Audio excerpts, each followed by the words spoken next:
Hello, I don't know who you are. I don't know what you want. If it's money, I don't have money. What I do have is a specific set of skills that make me a nightmare for people like you. Skills like I can name every Best Picture winner from 1929 to present day. Starting with 1929, Wings. 1930, The Broadway Melody. Also 1930, All Quiet on the Western Front. 1931, hello? Are you there? I've lost them.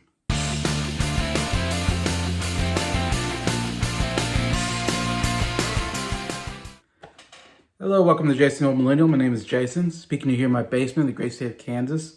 I hope everybody's doing well here on a Wednesday afternoon. And coming back to you with more of my favorite movies of all time. Counting down my 100 favorite movies.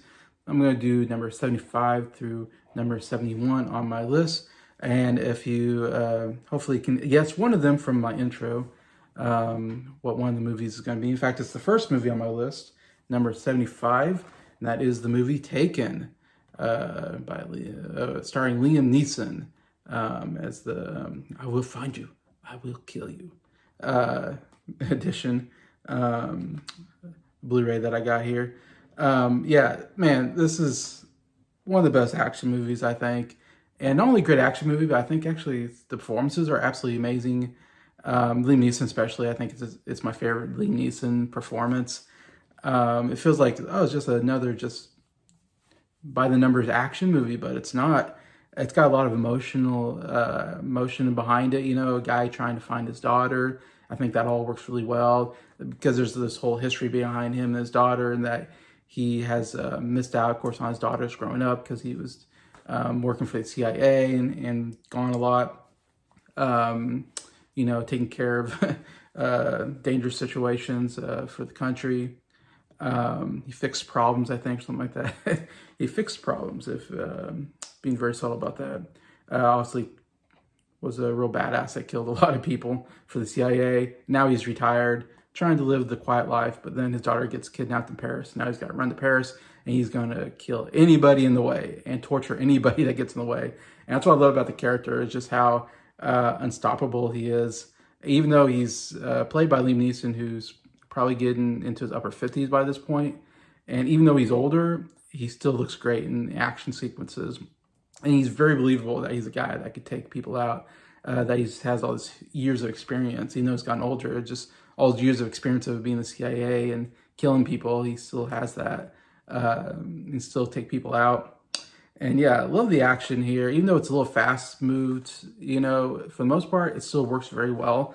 And I don't know, I just love how he takes people out. He has this really great way of just like, all right, I'm going to hit you with maybe 3 shots, like, all right, and hit you in vital areas that are just going to take you out. I mean, he takes people out as quickly as possible. Like a lot of throat punching. A lot of it's like, all right, maybe going to, you know, kick you in the knee, you know, get you down, you know, hit you here, and then hit you in the throat. So you know, really, you know, then final blow or something like that. And so I love how he does that. I think the action sequences are really well choreographed. There's good car chase scene as well, and everything. And just how he does it is just fun, seeing him figure out how to find his daughter using his skills anyways. And like I said, Liam Neeson, just amazing. This kind of started off this whole genre, I feel like, of older males who can still kick butt. Because I feel like you got this, and then The Equalizer came out with Denzel Washington. John Wick came out with Keanu Reeves. We even had like one with Pierce Brosnan called The November Man come out after this. You even look at the Mission Impossibles with Tom Cruise was getting into his 50s and 60s, still making action movies. So it was really cool to see, like, man, all these older actors. I mean, we also saw the Expendables with really older, you know, Sylvester Stallone in there. Red, which had, older people like Bruce Willis in it. I don't know. I kind of like these action movies where they're older, but they still kicking butt. And I feel like this kind of started that whole genre. The sequels weren't nearly as good, unfortunately, but this is a really great action movie. And I remember when I first heard about it, I was like, oh, it looks kind of interesting, but I wasn't like that excited.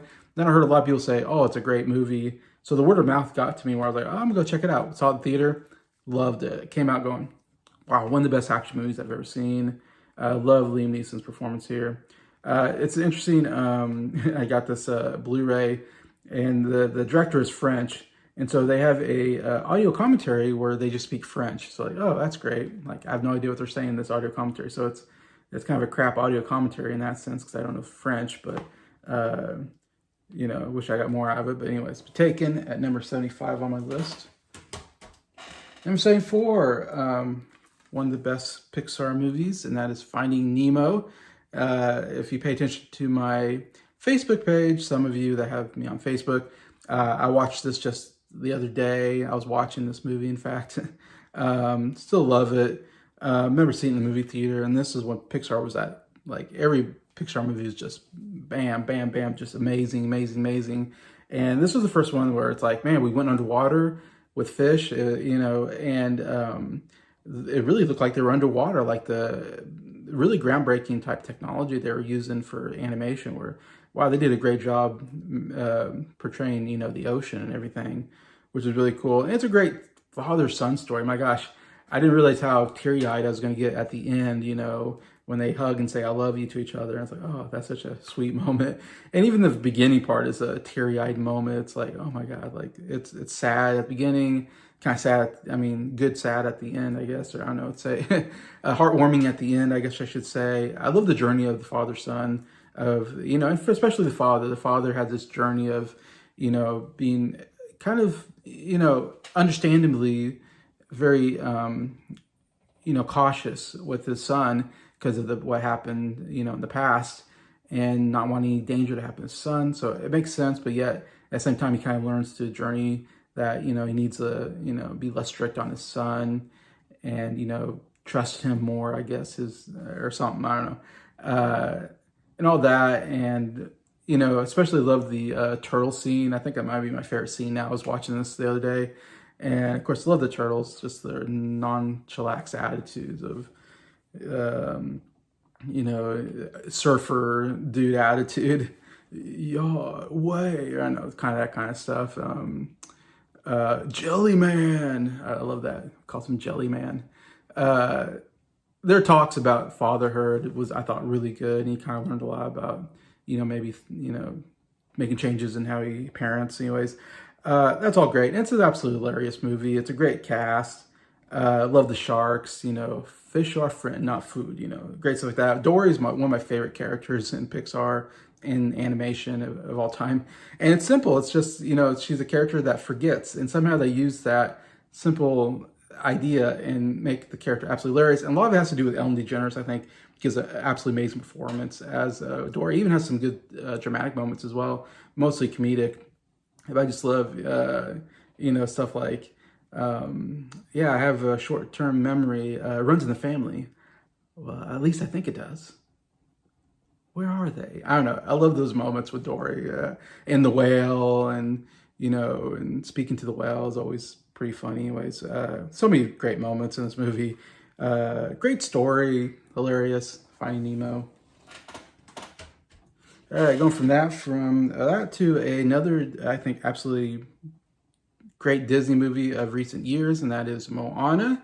I got here at number 73 on my list. And yeah, this is, Disney was just, again, had this almost a second revival where they were just putting out some amazing musicals, starting with Tangled, then Frozen, then Moana. And I feel like they haven't quite done anything quite as good as those three movies. Those three are just absolutely fantastic, in my opinion. One great movie after another. And I was just, man, I was so impressed. I was already like, wow, Tangled, Frozen, pretty good stuff.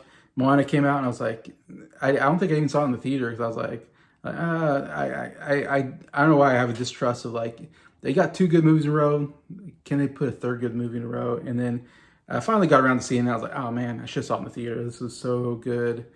Um, that's why it's so high on my list, or not real high, but it's on my list of 100 movies.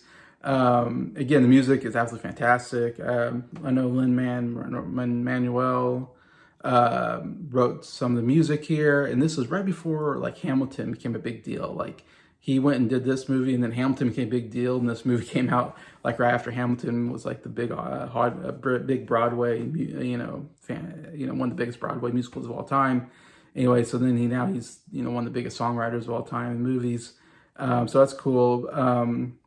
Of course, How Far I'll Go, Oscar-nominated song, absolutely beautiful song. My favorite, though, I think, is Welcome. I always love that song with Maui. Maui's, again, one of my favorite animated characters, played by Dwayne Johnson. Does a actually really great job here. It's a fun character.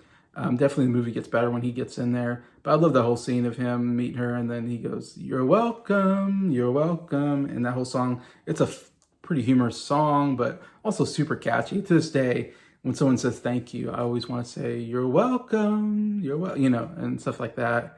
From that, just the ego on him in the whole song is great. I even love the big crab, whatever, the shiny song, and some great lines there, like, you can't run from me. Oh, you can, as they running away from him. And his two eyes, and just concentrate on one eye. That whole scene's pretty hilarious. But yeah, it's another movie where it's absolutely hilarious. The music is absolutely beautiful. I think the story is not one of the strongest stories, and even the ending is not one of the strongest endings for me. But it's still such a fun movie that I keep watching and going back to. And so Moana at number 73 on my list. All right, I've talked about one Star Trek movie, and now I'm going to talk about my favorite Star Trek movie, and that is Star Trek First Contact, from the Next Generation cast. This was the second movie that they made after Generations, second of four. The third and fourth movie are not very good. They're pretty terrible. First movie's okay. This is great. I absolutely really love this movie. Saw it in the movie theater as well. I was a big Star Trek Next Generation fan. I watched like all the seasons when they were coming out. I watched every episode and was so excited. That was actually one of the most exciting TV shows I had as a kid. In fact, my whole family watched together. So it was this great family moment. We all got together because at least my dad was a huge fan of the original series. So he was already kind of a Star Trek fan. And then I watched the original series, of course, on repeat on when they would play it on something. And my dad had taped some episodes as well. So I kind of grew up with the original series, but then the Next Generation series was also going on when I was a kid, and I absolutely loved that. And I had some friends who were big fans too, and so we love talking about Star Trek anyways. So as you can tell, I'm a little bit of a nerd. I have a little bit of a nerd in me. And yeah, this is, to me, of all the movies, like, I mean, it had the best probably overall storyline, best villain character, best action scenes, but it's also just the best looked. The way it looks is just absolutely fantastic. I think he even got nominated for some technical awards, like I don't know if it got maybe special effects or set designs or makeup. I think it got makeup probably because the Borg Queen has a really good makeup on her. Anyways, but yeah, overall, like, yeah, everything, the costumes look better, the makeup looks better, special effects are better. Set designs, the overall cinematography, I don't know, everything just looks better in this movie. It's just a really great looking movie for Star Trek. And it's so fun seeing Star Trek on the big screen after they're watching it so many on TV. With the TV budget, and then you give this really good movie budget. Man, they did a really good job. I feel like there hadn't been too many great Star Trek movies out there. And man, it's great when they can get a good one. And like I said, the Borg is probably the greatest villain of Star Trek, in my opinion. Always, Borg are generally scary, and they're scary. This movie is actually a little scary at times. They have some jump scares in here, some very intense moment with the Borgs. The Borgs are pretty gross looking at times. Also, I have to say, Patrick Stewart, man, what a great performance. I think should have gotten an Oscar nomination. He's my favorite captain, to be honest. And I think Patrick Stewart's such a good actor. And he really does a great job as the captain in this as well. As everybody else does a great job. Brent Spiner is probably my favorite character. The Data is my favorite character in Star Trek, so he always does a great job as well. But yeah, definitely Patrick Stewart has some of the greatest moments as well. And like I said, some of the action scenes are really well done. I love the futuristic of it, of course. And I love the time travel. I always like a good time travel story. So, and yeah, the overall story is just really great. You know, this whole idea that the Borg are going to go in the past and kill the first human being who invented space flight or whatever, or invented uh, what's it called? Speed of light travel, you know. And so if they kills the first guy who invents it, then the human population will never, like, I guess the idea is they won't discover traveling through space maybe, and then the Borg will not get killed. Also, they're going to, of course, simulate everybody on Earth as well. So basically kill the whole human population by going in the past. And Star Trek and the crew having to go in the past and stop the Borg. Yeah, great storyline. Love the all that. Even love the idea of, like, they go and this guy that invented warp travel. Yeah, it's called the warp travel, whatever. He's you know, praised as a hero. He's like the most famous historical character in human history because he invented warp travel. So everybody, you know, praises him and puts him on pedal. Then you meet him and he's really just like a drunk and he's really not that heroic at all.